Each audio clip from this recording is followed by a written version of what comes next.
Well now, ladies and gentlemen, I am tremendously lucky, and I get to do all sorts of things that I wouldn't have got to do had I not become a YouTuber, and an email dropped in my inbox just a few days ago from someone called Sandy Petersen, and straight away I thought, well, obviously, it's not going to be that Sandy Petersen, it's just a coincidence of name. And would you believe it, he very modestly introduced himself as a moderately well-known game designer, and I wrote straight back saying, yes, I know who Sandy Petersen is. Sandy Petersen. He's on his name is on loads and loads of RuneQuest things, and he's the creator of Call of Cthulhu. I know Sandy Petersen. Anyway, here I am talking to Sandy Petersen. Hello. Hi, I'm Sandy Petersen, and I'm excited to talk to Lindybeige, who I was a fan of before for over a year. He likes the same things I like, it turns out. There may not be 100% overlap. He doesn't have a lot of cosmic horror in his videos, but we'll deal with that. So, do you like Lindy Hop? What? Do you like Lindy Hop? Yes. I went ballroom dancing with my wife for 6 months, taking courses to learn how to do all those things. Oh, right. So you'll have mastered. It was a really fun way to have an excuse to have a date with my wife for like a half an hour at night. We never got very good, but that wasn't really the point. No, it's just having fun. That's the point. Yes, exactly. Now then, I know you first because your name appears on books like this. This is Cult of Terror, which is one of the expansions for RuneQuest, and this is Griffin Mountain, which is one of the what should I call it? A source pack, perhaps is a good name for that. Yes, it includes its whole campaign pack, right? You have a whole area you can go adventure in. Yes, it's the tabletop roleplay game, but it's very unusual. I don't know if it was the first of its kind, but I've heard this described as the sandbox approach. There aren't scenarios, there are no plots. There are just it's just a place to go adventure in. Yeah, it was weird. Yeah, we did a lot of firsts with RuneQuest. It was the first to do a sandbox thing like that, and it was the first boxed supplement for a role playing game with the Borderlands expansion, the River of Cradles thing. That was the first boxed supplement. Right. The Borderlands campaign, which that one is a little linked scenario. That one is a conventional campaign, but it was structured in a weird way. It hadn't been done before. Oh, yeah, that's another good one. I played the Borderlands campaigns, and you also appear on other roleplay games. His Stormbringer, which you have a credit in, I noticed, and of course your baby, Call of Cthulhu. Yes, I actually wrote that before I started working for Chaosium, so I even got royalties for a while. That was I was always a fan of I love role playing and I loved horror, and what actually happened with Call of Cthulhu is I had contacted Chaosium and said, hey, I love RuneQuest, and Lovecraft has this whole fantasy setting of the Dreamlands. Why don't we do an expansion for that for RuneQuest? And they said, well, if we're going to use Lovecraft, why don't we use him in the modern age? And so then they... Right, so 1920s. Yeah.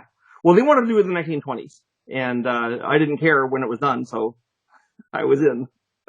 Yeah, well, it became the 1920s, so it's the era of prohibition and tentacles. That's right. That's exactly correct.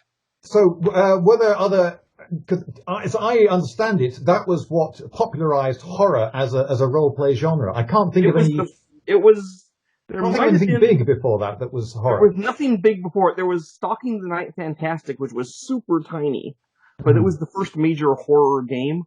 And it was certainly the first Lovecraft-oriented game, which Lovecraft was really not well known at the time. Everyone I knew who knew about Lovecraft personally had learned about him through me.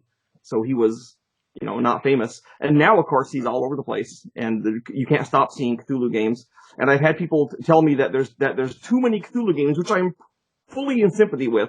But I figure if I can't do a Cthulhu game, as the founder of Lovecraft Gaming, that things have come to a pretty point. There are a lot, and I've noticed that Call of Cthulhu has overlapped with steampunk, and an awful lot of steampunks now have octopus tentacles on them and little stuffed Cthulhus and the like. Yes, it is not my doing. I do not take credit or blame for that.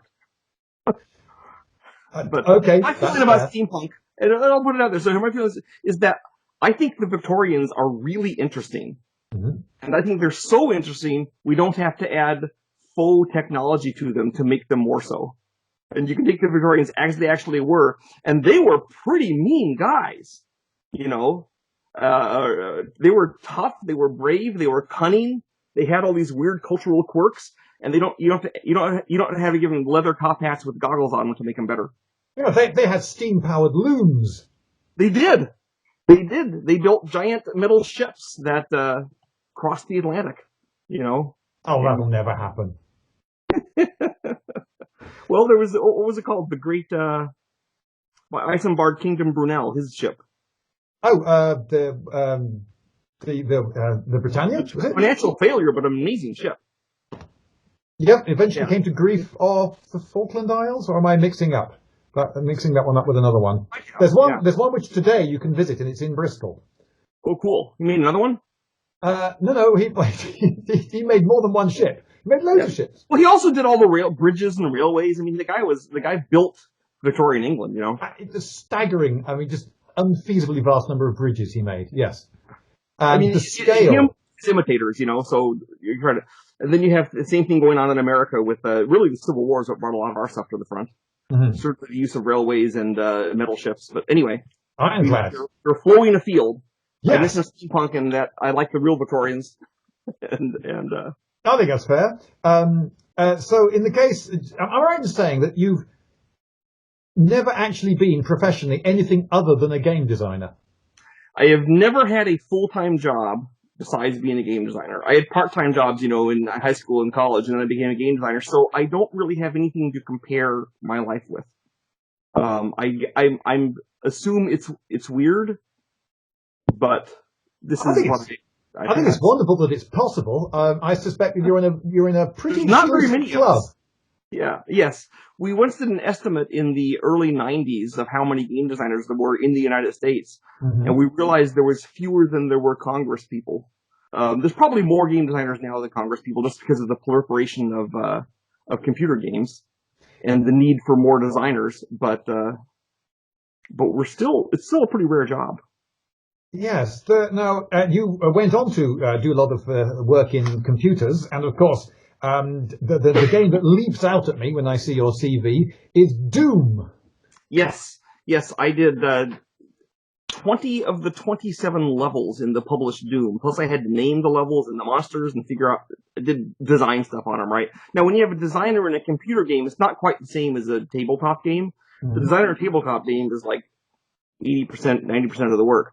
In a computer game, it's like a third of the work because the artists are also doing design and the programmers are also doing design and the game designer is like only doing design, but he's melding the other two into a coherent whole. So often a common gripe of mine is that when I talk about being a game designer and how I was the designer on Doom and Doom 2 and Quake and Civilization and whatever, then they think that I programmed it and then they ask me to fix their computer and I don't know anything about programming. Oh, right. I can do a little bit of scripting, it's not the same thing. Whereas, is this right that you claim to be the first person to have the job title of level designer in a computer game? Well, I'm not sure if I was the first person to be a level designer. Okay, but we didn't know enough to call it that yet. Okay. We just decided designer, and I was making levels. So we didn't have a name for it. We just he's the designer. He's making levels for the game. Right, but you, it was the division of labour. So you've got the coders who do all the cunning coding stuff, and you've got presumably animators and artists doing what they do. But you were deciding the floor plans of I was literally doing the floor plans. I did other stuff besides that, but yeah, I was doing all the floor plans, and then eventually we started calling it level designers, and then the level designers now are like far beyond anything I could do. I was just I guess I was a pioneer, which means that I was doing cool stuff, but I was doing it in a much more primitive and inefficient way than they have nowadays. So when I worked at the university as a professor, I was teaching level designers how to do levels. Mm-hmm. But it was more in the realm of a critic than I can do them myself anymore. Oh, well, so what makes a bad level then? A bad level is a level which doesn't have a good flow, which has dead ends, which is confusing, or, for example, and this is the critical thing, if you fail the level and you blame the designer instead of yourself, if you think, I could have done that if I just done this thing smarter or better or faster, that's good. But if you're saying, man, this game sucks because I can't beat it, then that's bad. Because you want them to like your game and like you and feel that it was their failing, not yours. Well, you must have done a pretty good job because, and I don't know how proud of this I should be, though I think you should be fairly proud of this. I played it enough so that I could play the whole of Doom without actually losing a life. Well, excellent. Which level of difficulty? I seem to remember that the very, very top was next to him was actually impossible. Wasn't there one? The nightmare level, which we released a few months after the game came out, was super, super impossible. Okay, so I think I had it at the highest setting that was actually possible. Okay. Hard. Was it called? I think it was called Bring It On. It might have been called that. Yeah. Yeah. Well done.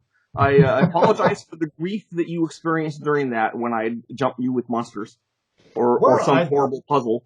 Well, but were you the man who decided how much damage a double-barreled shotgun does at short range? Yes. Okay. Well, thank you, because I could take out one of the pink minotaurs at point-blank range with a double-barreled shotgun every time. It shoots 20 pellets, and the regular shotgun shoots 7. Oh, okay. It's almost 3 times as much. But the spread is so great that if you're anything but point-blank range, it's going to be worse. Oh, well, there was actually a mind behind all this. It was, Oh, it was all I was one of the minds. Yeah.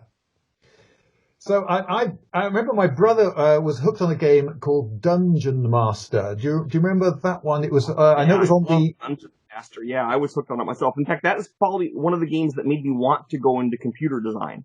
Oh, really? I got it back before I went into computer design. I was playing it, and then I went. That was the first game. The things that got into the point where it was actually a game could do something that was actually scary.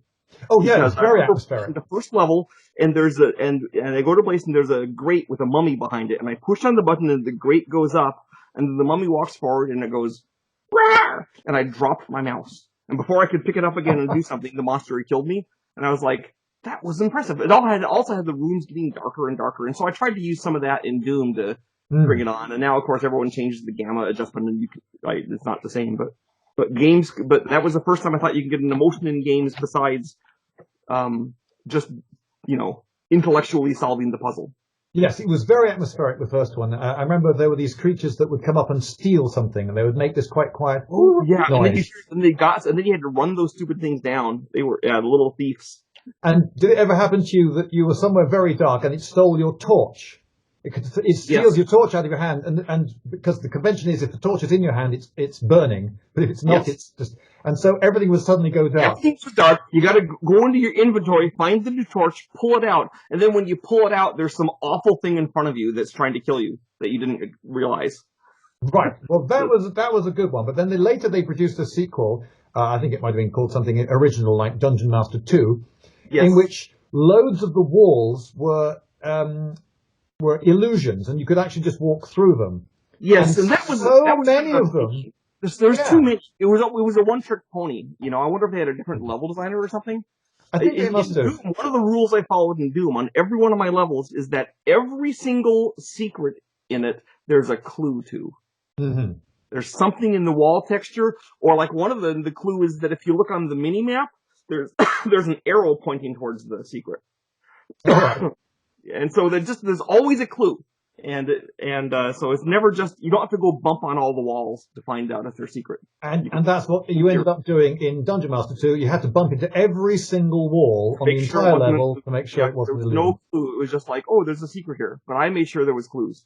Okay, so people presumably when you were the master of Call of Cthulhu, they would have come to you and said, oh, we played this terrific game and I've written it up for publication, and they'll send you in, I imagine, scenarios. Did that happen lots and lots? Well, you may be aware that we published lots of scenarios for Call of Cthulhu. One of the virtues of role-playing games, or penalties, is that the players and the game masters need a constant influx of adventures. And sometimes, especially if they have like jobs, they don't have time to build their own super deep adventure campaign. And so, it's useful to have these other ones. So yeah, I would vet all the adventurers sent me and if they were good enough or not, and then I would say, yes, write this up, do this thing, or I would edit it myself. And so I was probably responsible for editing and developing like 30 or 40 of these adventure campaigns while I was at basically everything that came to Chaosium during that time period, I had a hand in. That's why I'm on Stormbringer. That's why I'm on the ElfQuest game. That's everything I was in everything because I was the guy that could write prolifically. Right. You delivered. So what was the thing what were the things which over and over made you think, I can't use this because, so the basic mistakes that people kept making over and over again in sending in stuff for publication, what was wrong with their scenarios? The most common thing was that it was too similar to something that had already been done a lot of times. I was always trying to find something that was a little bit different or interesting, or they would focus on having a giant battle against the monsters as the climax, which of course in Call of Cthulhu is always a dread mistake, because giant battles when you have firearms and you're shooting tentacle monsters that are immune to firearms are not very long. Or they even have a fight against cultists. And I said, cultists are just as smart as players, and they have guns. And they're probably better organized, so fighting cultists is actually not a very safe thing, And you're usually insane by the time you've worked out what's going on. Yes, and the cultists are more used to dealing with being insane. So you got that disadvantage too. So I would look for those things. I would look like one guy sent me a New England campaign based in a little town, and it had all these very trite things, but there was a nugget of fun stuff. So I took the whole campaign and I moved it to New Mexico and made everything like Hispanic. And suddenly it seemed different to the players, and they were all excited about it. Instead of an old British church they built, it was an old Spanish church, right? Right, so everything seemed fresher. And so suddenly everything seemed different, and of course it was the exact same plot as before, but now the players, would feel it was different. I was always looking for novelty. Right. But what about I have a constant need for novelty in my life, and so I write for people that think like me. I think that's it's common advice with creative people. Do what you like, and someone out there was probably going to like it too. That is exactly. I learned that on Doom. When we did Doom, we thought that we just said we're not going to do a game that is for the mass market and for everyone to like. We're going to do just the game that we like to play. And then we did that, and we said there'll be enough people that are crazy like us. It'll have some small degree of success. And of course, it was a huge hit, but which we did not expect. The same thing is true of my game Cthulhu Wars. I don't know if you've seen that, but I did a game with giant plastic figures for the end of the world of Cthulhu fighting the other outer gods. Right. And I just did. It was going to be my last game I was ever going to do. Literally, that was my swan song as a game. 2013, I was done. I was going to go off and do iPhone apps for another company, but I wouldn't be the originator, just helping them do it. And then I said, so I'll do my ultimate Cthulhu game, the game I've always wanted to see. And so I did that, and then it was such a big hit that I didn't go work for the other company. And I said, well, I guess there's life in the old girl yet, and kept on going. Oh, thank goodness you were designing games for a few more years. Yes. Now, I do notice that there's one theme that seems to run through this. Doom has a slightly Lovecraftian bit to it. You've got a lot of the monsters seem to be a little bit demonic, and you've got this idea of levels of hell and things teleporting in. Every single game I did when I worked for the computer company had some tiny reference somewhere to Lovecraft. Sometimes it was very small, like in Age of Empires 3, there was an Indian scout you could hire that was from the Miskatonic tribe. And I almost got caught there because one of the other designers said, I haven't heard of the Miskatonic tribe. Who are they? I said, oh, they're an obscure New England tribe. And he goes, okay. And so it got in. And of course in Doom, there's tons of that stuff because Doom is like a creepy game about fighting the monsters of hell. So tentacles made sense to me. Well, I noticed, for instance, that in Griffin Mountain, you are credited principally with writing the cults. Yes. And you are also, for instance, the guy who wrote the cult of Thed, the mother of brews, who, for those of you who are not familiar with Glorantha, are usually goat-headed beasts of chaos. So the goat-headed men who are quite like a lot of people's idea of portrayals of the devil or demons and so forth. Yes, very much so. And in fact, now with my game God's War, which we're finally shipping, I've got a sculpt of Thed, so you can play Thed in the game, and actually, you play the Chaos faction. Thed's one of the gods. So you've just managed to lever in a plug to your new game.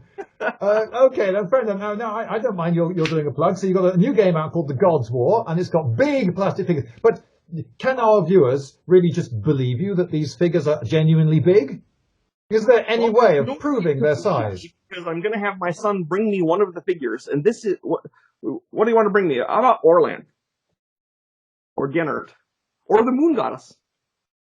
Okay, so Orland is shown to you right here. Now the figures are 28 millimeter scale in theory, so that doesn't mean the 20 millimeter. So like this is actually Pomalt, the god of the southern continent. You see, he's the size of a banana. You didn't believe me when I said that you're banana sized. I remember in our email. I didn't have the impertinence to disbelieve you. Okay, and this is the Moon Goddess, and these are 28 millimeters. These are not 20 millimeters tall, obviously. They're like these huge 6-inch things. But we have regular sculpts of like Bruise, and the Bruise are this tall because they're 28 millimeter scale. Okay, so in this scale, a 6-foot man is 28 millimeters tall. Right, but a goddess is not 6 feet tall.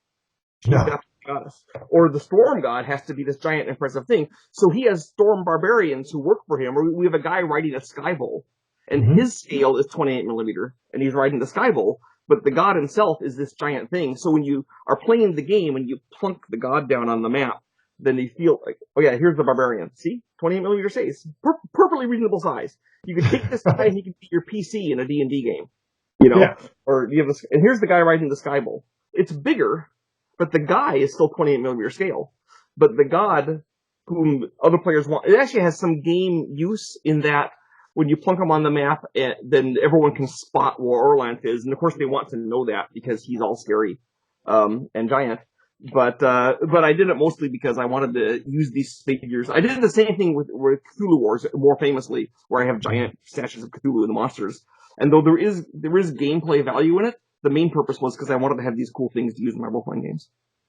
Oh, okay. So they'll be reused. So outside the context of a board game, you're going to have role-play games with gods showing up in person. Well, I do, because I play RuneQuest, for example, and so I say, well, we're gonna meet the Red Dragon, and I pull out my Red Dragon figure, which is about the size of a I guess I shouldn't say baseball, of a cricket ball. Yes. and pop it right there in the game, and everyone's like, Sandy, you're a bad GM. We don't want to fight the Red Dragon, but you know that's neither here nor there. I have the figure for it. Okay, you have. I'm getting fairly more higher power campaigns than I do. I haven't actually had any gods turn up in person. Well, when my gods show up, it's not for them to fight them. It's more for they can discuss things with the god. You know, you can say, you're making your yearly sacrifice at my altar, or I give you this blessing that you can go out and you have one fight with this special bonus. Maybe you can beat the white bear. Okay, so in your RuneQuest, gods show up in person, and you've got all not very often, but sometimes. Okay, but there is in Call of Cthulhu, in story, in all the things you do, there seems to be this cultiness that you seem to be. It seems to be the theme I see running through your career is religions and cults being the groupings of humans. Of characters, yes. I should say. Religions and philosophies are important to me, and I think they're important to people historically. And RuneQuest, of course, is all... Well, I mean, RuneQuest is natural because everyone belongs to a cult. That's where you get your rewards, through being in a cult of sorts. If you're a guy on his own, you don't get the rune spells, you don't get to be a rune lord. Without joining a cult, you're like just a dude. And of course, in Call of Cthulhu, while the players don't join cults, the cults are a huge part of the thing. I mean, you can't get Cthulhu without his cult raising him up from the Pacific, right? So, gotta have that cult. And plus, the cult is useful because it gives you something you can fight that you may be able to defeat. Unlike Cthulhu. So you defeat the cultists, not their god. You beat the cultists, then Cthulhu doesn't rise, or if you have him in the process of rising, maybe you can still beat the cult. There's things you can do. You want to have enemies that are on a more human scale. But does it help things, do you think, if the cults are obviously bad? I mean, a lot of these cults, like Fed, are pretty obviously bad, and so people don't feel at all guilty killing Fed cultists. Well, it depends on how guilty you want your players to be about killing the bad guys. In Cthulhu, the cultists can vary greatly. There can be people who are duped into it and don't really know what's going on. There can be people who are actually bad. That doesn't still mean you want to go out and massacre them all. For one thing, there's like laws, you know. If you find out that the Baron of Wolfhaven is a werewolf in Call of Cthulhu, that doesn't mean you can just go shoot him with a silver bullet. I mean, Scotland Yard has something to say about that, right? Well, I don't know. Do you think that if I were to make a film, and it's a very intellectual film, and someone were to interview me after the film screening, and he might say to me, "So what's this film really about?" And I might then explain the meaning behind the film, which is, I don't know, it doesn't really matter what the film actually is. It could be princess, I don't know, the usual heroes rescue the princess type plot, but really it's about something else. It's about the nature of identity, I might argue. So do you see that is something that role-play games can do? That, oh yes, it's about rescuing some people from a load of cultists, but actually what it's really about is ... Well, I guess I could. I mean, my argument is always that I do it to have fun, have the players to have fun. And if there's more fun in the game because I have added some kind of link to a philosophical or spiritual nature, then that's cool. But the number one thing is fun. That's always my goal. Never educational, never didactic, Right. always fun. But I think that being educated or being didactic is sometimes fun. So that would be in there for that reason. So I'm kind of putting the cart before the horse, if you see what I mean.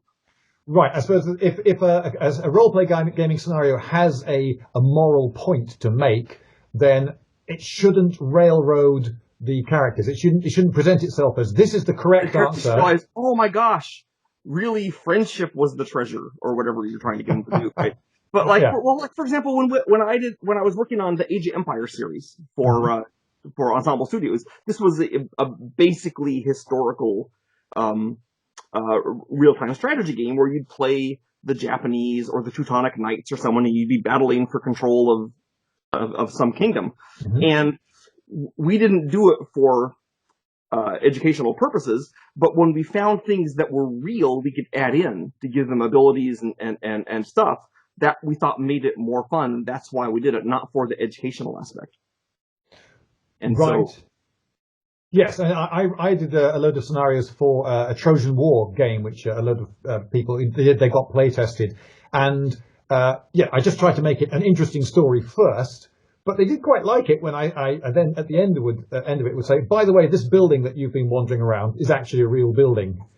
That was more fun for them. See, that's the point. Is that if you're going about doing the game with the intent of I'm going to educate everyone to understand my great philosophy or to prove that I'm a great artiste, then I think you will end up with a game that will not have as much success as if you say I'm going to entertain them and hey, I think I'll add these other things too.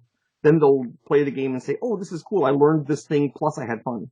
Right, but you shouldn't in a role play game. I would suggest. Narrow the options or appear to narrow the options of what people can do in character because they're telling the story too. Yes. Yes, every game master has his own style. I mean, my style is I present a situation to the players and say, hop to it. It's your problem to solve, not mine. I just gave you the puzzle, right? And then I often don't even have any idea how they're going to solve the problem. That's kind of their responsibility.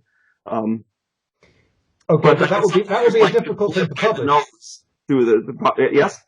That would be a difficult thing to publish, though, wouldn't it? A scenario where there isn't even a suggested way of solving the problem. When I publish it, then I have to add some suggested things. But I've noticed occasionally I'll be at a convention and I'll be running a game, and I will throw out the situation, and the players will start looking to me for clues as to where they're supposed to go. They'll say, "Oh, should we interview the doctor?" And I'll say, sure, why not interview the doctor? And they think I've told them to interview the doctor. That wasn't my intent at all. I just yeah, you can interview the doctor. I mean, it's... I've had this problem countless times that people think, I'll say to them afterwards, why didn't you do... And then I'll mention something that was really obvious and that surely anyone in that situation would have done. To which the usual answer I get is, oh, well, we thought that was so obvious that we weren't, that wouldn't be it. We weren't supposed to do it. Yes, yes. It's especially obnoxious game like Call of Cthulhu, which is about investigation, and they say, well, we gotta get the innermost clues. And that's also a problem in a game where you have to where the players are supposed to be using their brains, is that if you have a character who's smarter than the players, then it's hard to reproduce that. Yes, that is an interesting problem. I've heard people. Like you're Sherlock Holmes, he can solve the problem, right? But you're not Sherlock Holmes, so how do you do that in a game? Yes, I can remember one of the first times I came across that was I was playing a bomb disposal expert, and I had a really high stat in bomb disposal, and I found the bomb. That was largely the scenario, was can you find the bomb in time to defuse it, and I did. And then the referee started saying, oh, there are 4 screws on a panel here, and he starts describing it. I say, okay, I'm a trained bomb disposal expert. I assess the bomb as best I can and do whatever I think is necessary. Lloyd can't defuse a bomb. This dude can that I'm playing. Yeah, but, okay, so you lift off and you see 2 laser beams. I don't know what to do, but my character does. Can I just roll some dice? Yes, exactly the problem, right? It's if you are trying to, if you play a bard and the game master makes you sing. Yes.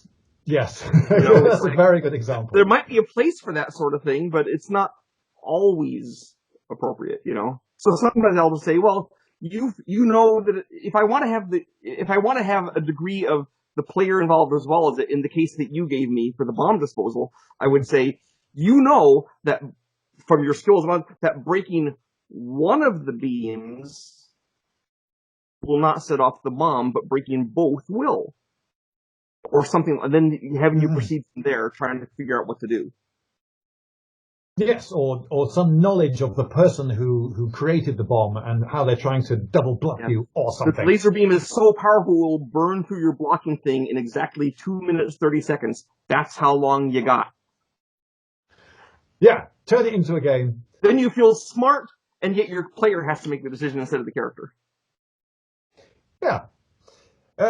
Okay, so you've got a Kickstarter going, is that right?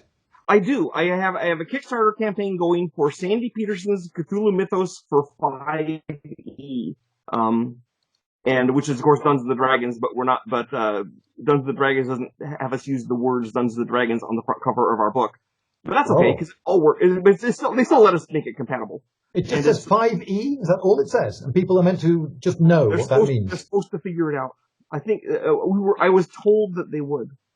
It's for heroic fantasy, and people that play 5e seem to know. Okay. And in the text, we talk about it all the time, and it should be clear. But it's Sandy Petersen's Cthulhu Mythos, and if you go there, you will find it. Now, we did a Pathfinder one a while ago, which is already shipped, and everyone has that. So this is an updated, changed, improved version of that, except for D&D. Okay, so it's D&D with extra tentacles. Yes, it's D&D with face tentacles and horrific monsters, and you can use it a couple different ways. One is if you just want to have horrifically terrible monsters for your D&D campaign, you can just throw them in, or cultists or whatever. But you can also use it to add like an extra layer to your campaign, so there's a cosmically horror underpinning. Or you can go to the next step and actually say your world is endangered. These things are rising. Deal with it.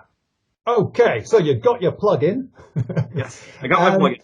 Yeah, so when you're designing board games, would you start with the theme? I want to do a Cthulhu game, and I want some pretty figures representing these. Or do you start with a mechanic and work from the other end? I start with the theme. I steep myself in the theme first. I know not every board game designer does that. Reiner Knizia, for example, starts with his mechanic, and he goes from there. But designing a game isn't one of the fundamental things that humans instinctively know how to do, so it's okay that we don't all do it the same way. But I do the theme. So with Cthulhu Wars, for example, I started out not figuring out how the gods should interact. I said, what abilities would Cthulhu have in his cult? I said he would have this and he would have this, and I gave him those abilities. And I said, what abilities would the black goat have? And I gave her those abilities. And then after I had everyone get their theme going, then I started to interact them, and I'd strengthen or weaken the abilities so that they would feel balanced. But as a result, the game feels extremely asymmetrical. And if you're playing the yellow sign, then you don't feel the same as when you're playing Cthulhu. Cthulhu feels like the apex predator that can pick on everyone and bully them all. And yellow sign feels like you're an insane OCD, manic depressive character wandering around the world, messing with everyone, but doing your own insane plan. And so they're fun in different ways. And I like asymmetry, so... Does this mean that you don't see perfect game balance as a particularly desirable or high priority thing? Well, probably the game is not perfectly. No, I see game balance as being very important. In fact, I spent all my years at Ensemble Studios with the Age of Empires games, being the balance guy, balancing them all. And of course, that game is not as asymmetric as Cthulhu Wars, but it's pretty asymmetric. If you're playing the Teutonic Knights, the Mongols feel pretty different than the Teutonic Knights. So I got a lot of training in game balance, and I would imagine that if you had, Cthulhu Wars is widely touted as being pretty closely balanced despite the asymmetry. But I will say that Right. that for some personalities, you're better off playing, say, Cthulhu than the Black Goat, and you'll just do better at it because you're a more aggressive player, for example. Right. They're all aggressive, but some are aggressive in different ways, right? So the game is overall balanced, but some players might be better at some factions than others, if that makes sense. But I am always concerned about it. And if I had some cosmically giant computer calculate all the games, I would probably find out that the game was in fact not perfectly balanced, but it's close enough that players don't normally encounter the imbalances. Right. I mean, most games are not going to be played thousands of times anyway, so a slight bias shouldn't show up too badly. And if you don't come up, I've worked really hard on making it good. I mean, that is kind of how I touted myself on an ensemble as being the guy who could balance all the games. So I've used that on the board game to make them as close as possible. I did that also. So, for example, let's take the Gods War game that we were talking about. So it's won by victory points. Right. And typically, at the end of a game of Gods War, among players that have some experience, if they're not experienced, who knows, right? You can go anywhere. Random, like, chaos theory rules supreme. But among players who have played it a few times, a typical victory point spread at the end of the game between the first player and the second is 1 point, maybe 2. Which means that every decision you made in the game mattered. Remember that time you failed to take out that shrine? That's why you lost. So it's really close. Youch. That's very unusual. So yes, I'm quite proud of that because I like because one part of balancing a game is making it possible to catch who's in the lead. Because with a lot of games, the further in the lead you get, the more resources you're able to get, and you become harder and harder to catch. So a lot of rule system when you read them, you realize that rule is clearly designed to make the leader catchable. Yes. They trip up the leader in some way, or they allow all the other players perhaps to conspire against the leader. Yes, and I use all those tricks in my games. Right. I want to pull the leader back to rein him in. So the runaway leader, because if you have a runaway leader in a board game, for my thinking is that at some point the other players lose interest in the game because they can't win. So you want to keep them. I want to keep them involved till the end of the game. Well, for example, you've played Monopoly. I have played Monotony many times. Has that game ever ended without a board flip? It's never close, right? I have, but then that was the point that the game designer was apparently initially intending. Well, I've played plenty of Risk. I imagine you will have played that. And Risk has the same issue that some guy gets in the lead, and then it's fun for a while in the opening in the middle, and then at the end it's like, well, he's going to get a million. Now, I would say that the way to win Risk is don't do too well. If it's, say, a 5-player game, whoever is winning after about a third of the way into the game, all the others will then gang up against him, and whoever's winning about a third of the way through gets stomped on, in my experience. Yes, I would say that's fair. That's a general dynamic in multiplayer games, and Risk shows it quite strongly. But even in Risk, if you're doing the guy that does well in the first third, I agree, he gets stomped. But then there's always someone in the last third who is doing well that can't be stomped, and then he conquers North America and South America.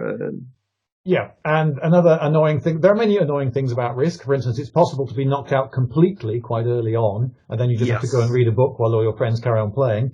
Another thing is that you usually get to the point where there are just 2 people left, and whoever is doing slightly less well is usually best advised to just go on a mad rampage around the whole board, throwing loads of dice and just hoping that things go well. Yeah, you might roll a bunch of 6s, Yeah. So it rewards just it rewards recklessness, I suppose, towards the end.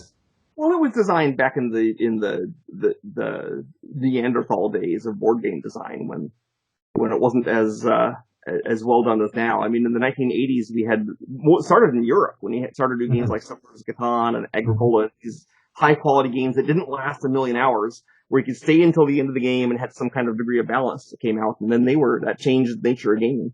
Yeah, and so I would say that Euro games are noticeably different from American games, and I would say that one of the differences, obviously, in general, is that I would say that American ones, they seem to me as though they have been designed theme first and then mechanics second, whereas Euro games, I would say, tend the other way. Mechanic first. Yeah, I would agree. That's a general thing. Given that Americans design Euro-themed games and Europeans design American-themed games now, I mean, yeah, I do the theme thing. I want you to, when you're playing Cthulhu Wars or God's War, I want you to feel like you are an elemental force and not a guy puzzling through a game system. That's because that's what I wanted to have it be like. And like I said, I'm designing for me.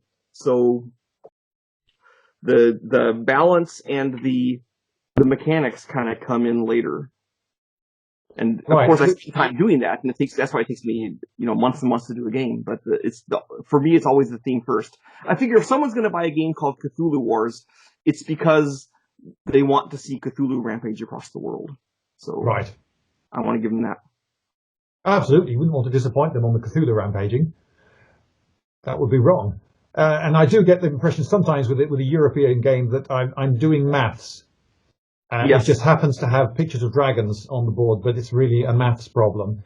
And another time, there are quite a few games where I feel that I'm doing accountancy, and I'm all these worker management things where I'm not affecting what anyone else is doing. It's almost as though you have 4 players doing a solo game, and it's Settlers of Catan suffers from that, I think, a little bit.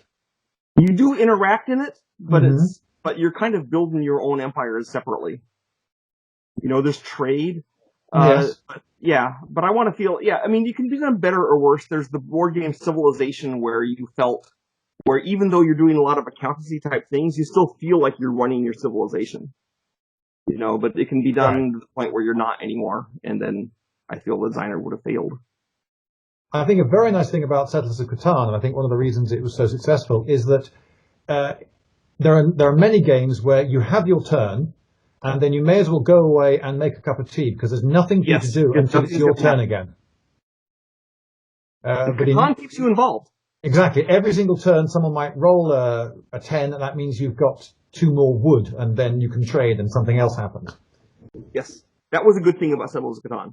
I'm not saying it's a bad game. I'm just saying that there's more multiplayer solo feel to it than there is in say, Terra Mystica. So when, for you, was the golden age of gaming? Are we in it now? Right now. This is my golden age. For 2 reasons. First, we've had some really strong games. The Euro game came into prowess, okay? Right. And that not only made a new type of game, but it also forced the Ameritrash games to, clean up their act. Right. And become more balanced and more interesting and have more. And there's been some crossover of rules between the two to kind of make things interesting. And the other thing is that with the advent of Kickstarter, I no longer have to go to a gigantic publisher and say, "Will you please publish my game with giant costly figures?" and have them say no, which of course they would do. Instead, I can just do it on my own. And I'll say, I'll find enough guys that like this to do it by myself. And so you have all these quirky games. Some of them may be too quirky to succeed, but there's a lot of small level guys doing things of high quality. And the fact that I can make figures of all these Cthulhu monsters just constantly, I find hilarious, because as a kid, that's what I wanted, was big plastic models of my Cthulhu monsters so I could play with my dinosaurs. And of course you couldn't get them. There was no way of having them. And now I have them at last. I watched my granddaughter take a big monster and another big monster and either go roar and fight, or more likely, because she's a 6-year-old girl, they will be friends and have a tea party. But that's the point. They're toys. Yeah, they feel like toys. That's all-anth caterer. It's a subcult, but so you see, I think it cuts both ways, because yes, of course, the physical components of a lot of modern games are astounding. The mold making technology has come on in leaps and bounds in the last 20 years or so, and 3D printing and computer aided design and all the rest of it. That's made so many things possible, and like you say, Kickstarter. But I also remember going to number 1 Dowling Road near Ravenscourt Park Station in Hammersmith, London, where the world's first Games Workshop shop was. And in the centre of that... I've been there. Aha! I've been inside that shop. All right. I wonder, do you know what happened to was it the there were two brothers. They were called Olsen, Tim and somebody Olsen, who ran the place. And I don't know, they seem to have just disappeared. But anyway. Hopefully they are retired to Bermuda with lots of money because I love Yes, that show. yeah. Well, anyway, and in the center of it, there was this big display with loads and loads of Griplock bags with usually very expensive and imported, well, expensive for what they were, games just photocopied onto a few sheets of paper with a few bits of card in there. And you could see that someone had done this in his bedroom. And there was something wonderful about that too, and that's gone. I own plenty of those games, and they're wonderful. And but my theory is that that's exactly what I'm doing right now with my games, except that I have access to better production levels because thanks to Kickstarter. So I'm doing those little envelope games, except I can make a giant box and have it look good. Of course, it costs more to buy, but you get more from it. It costs a lot more to buy and takes up a lot of shelf space. I have now. It's now a significant factor as to whether I look at board games and think, it's a bit big because I've got. Well, I don't know how many shelving units groaning with games. I admit that I am partly to blame for that. Well, maybe not in your case, but overall, because I was one of the guys that founded the idea of the luxury game with the huge box and tons of figures. Right. There was 3 or 4 different guys started doing it all at the same time in 2013. There was Kingdom Death Monster, me with Petersen Games, and then Cool Mini or Not is doing it, and now we got Monolith Games doing it, and others, and so they're all doing this kind of same theme. So it's hard to own them all. I agree, but on the other hand, you have these fabulous games. And I do remember the Ziploc bag games, and I did my share of buying those. But really that's what I'm trying to do with this, except I just have better production abilities. Okay, so it's a golden age, and what's next though? What do you see on the horizon? What do you think is going to be the next big trend in gaming? Board games have had a resurgence, but maybe do you think RPGs are going to become more mainstream? Where do you think it's going to go next? Well, my crystal ball is as cloudy as anyone's. I think RPGs have gotten to the point where everyone who wants to know about it knows about them. I think that the next, and I'm not sure that virtual reality is going to be the next step, though I've seen some really amazing virtual reality stuff. But I could be wrong. I think one of the things that is likely to happen, and it started to happen already, is people using their smartphones to interact with their board game. I've seen games where the smartphones that work out combat for you, or they tell you where the unit moves, or they are the AI of the enemy. Yes. I think that might be something that starts to become a thing. Okay, well, it has. I've actually played a couple of games where you needed a smartphone as well as the large box of physical things. Personally, I have not bought any game like that. I don't own a smartphone. I'm not sure it's to the point yet where I'd want to own one, but I see it as a way as a direction that things might go. Yeah. Yes, I accept that. Like already, collectible card games have been partly replaced by the smartphones because you can play Hearthstone or whatever on that. But you don't, instead of paying thousands of dollars for cards at your local game store, you can pay hundreds of dollars for cards that are virtual. I'm not sure if that's an improvement. And I suppose you could have a board with a few locators in the corners, so that a camera that looks at them can see how the board is oriented, and then you could have augmented reality, so that perhaps you can see where your pieces are and not the opponent's pieces or something like that. Well, I mean, I can envision all kinds of things it could go. I can imagine playing a Dungeons and Dragons game where the camera will mask things that you can't see because you haven't mapped it out yet, but show you things you can, and as you progress through the dungeon.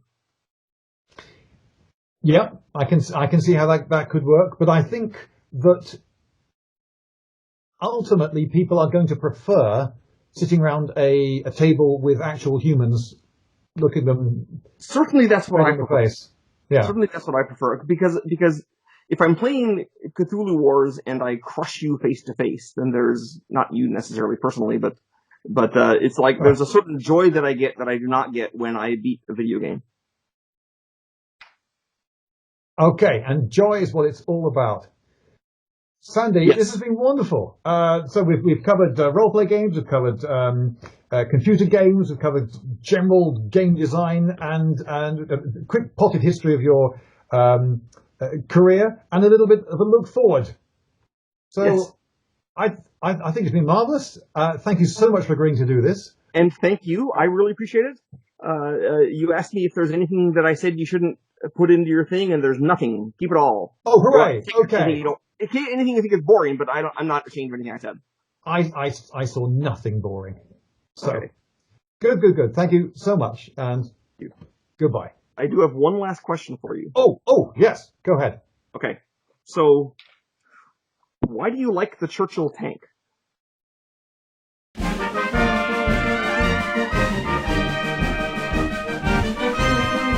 Lindy!